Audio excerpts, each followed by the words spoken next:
জানকীনাথের রক্তকণিকা কটক শহরে এলো যে, প্রভাবতী দেবী সৌভাগ্যবতী সুভাষচন্দ্র পেল যে। চিত্তরঞ্জন দেশবন্ধুর যোগ্য শিষ্য তুমি হে, বিবেকানন্দের ভাবাদর্শে জাগালে ভারত ভূমিকে। মনীষীরা কয় কৌতুক করে বাঙালিরা আজ করছে যা, সারা ভারতীয় জনতার দল আগামী কল্য ভাবছে তা।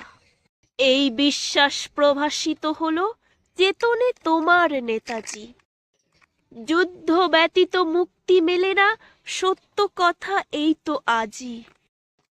প্রেমের আকরে সিক্ত হৃদয় উচ্চারিলে বিশ্বাসে, তোমরা আমাকে রক্ত দাও হে, স্বাধীনতা দেব নিঃশ্বাসে।